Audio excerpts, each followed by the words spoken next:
வணக்கம் இனிய உறவுகளே, உங்கள் அனைவரையும் உலக மின்னல் அன்புடன் வரவேற்கின்றது.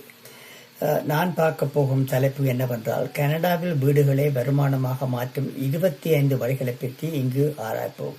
முதல் 11 வழிகளை பார்ப்போம். பகுதி 2 மிச்ச வருமானங்கள் என்ன மாதிரி மாற்றலாம் என்பதை பார்ப்போமா?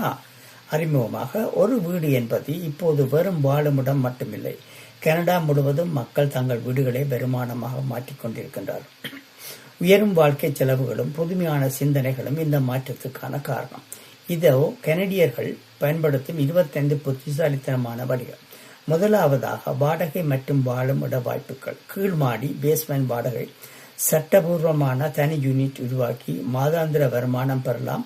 இதை பெறுபவர்கள் தயவு செய்து உங்களது வருமான வரியில் இதை காட்ட வேண்டியது மிக முக்கியமாகும். இரண்டாவது, குறுகிய கால வாடகை. ஏர்பிஎன்பி, விஆர்ஓ. நாள் அல்லது வார அடிப்படையில் வாடகைக்கு விடலாம். சீசன் நேரங்களில் அதிகமாக வருமானம் கிடைக்கும். மூன்றாவதாக, மாணவர்கள் தங்குமிடம். கல்லூரி பல்கலைக்கழகங்களுக்கு அருகில் அறைகள் வாடகைக்கு விடலாம். செமஸ்டர் அடிப்படையில் நிச்சயமான வருமானம். நாலாவதாக, கரேஜ் அல்லது லேன்வே வீடு. கரேஜை சிறிய வீடாக மாற்றலாம். நகரப்பகுதிகளில் அதிக தேவை உண்டு. ஐந்தாவது, சர்வதேச மாணவர் தங்குமிடம். வெளிநாட்டு மாணவர்களை தங்க வைக்கலாம். வருமானத்துடன் கலாச்சார பரிமாற்றமும் கிடைக்கும். ஆறாவதாக, பெட் அண்ட் பிரேக்ஃபாஸ்ட். விருந்தினர்களுக்கு அறையும் காலை உணவும் வழங்கலாம். பயணிகள் அதிகம் வரும் இடங்களில் பிரபலமானது. வீட்டிலிருந்து வேலை அல்லது சிறு தொழில் வாய்ப்புகள் உருவாக்கும். ஏழாவது, ஹோம் ஆபீஸ் வாடகை. ஃப்ரீலான்ஸுக்கு அமைதியான வேலையிடம் வாடகைக்கு விடலாம். எட்டாவதாக, டிரைவே பார்க்கிங் வாடகை. பெரும்பாலான பகுதிகளில் பார்க்கிங் இடம் வாடகைக்கு விடலாம்.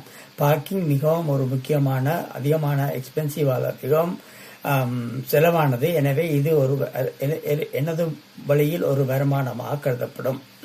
வாடகைக்கு விடலாம். எளிய மற்றும் குறைந்த செலவான வருமானமாகும். ஒன்பதாவது, பேக்யார்ட். வீட்டு பின்புறம் நிகழ்வு இடம். திருமணம், யோகா, ஒர்க் ஷாப் போன்றவற்றுக்கு பயன்படுத்தலாம். சீசன் வருமானம், ஆனால் லாபகரமானது. பத்தாவதாக, சேமிப்பு இடம். ஸ்டோரேஜ். வாடகை பயன்படுத்தாத இடங்களை வாடகைக்கு விடலாம். குறைந்த பராமரிப்பு இது செய்யும் பொழுது. 11, வீட்டிலேயே குழந்தை பராமரிப்பு. அங்கீகாரம் பெற்ற டே கேர் சர்வீஸ். பல இடங்களில் அதிக தேவை உண்டு. 12வதாக, செல்லப்பிராணி பராமரிப்பு. Pet boarding. உரிமையாளர்கள் பயணம் செல்லும் பொழுது அவர்களின் செல்ல பிராணிகளை கவனிக்கலாம். விலங்குகளை விரும்புவோருக்கு இது சிறந்ததாக காணப்படும். எனவே இது உங்களுக்கு விருப்பமானதாக இருந்தால் தயவு செய்து உங்களுக்கு விருப்பமானவர்கள், உறவினர்கள், நண்பர்களுடன் பகிர்ந்து கொள்ளுங்கள்.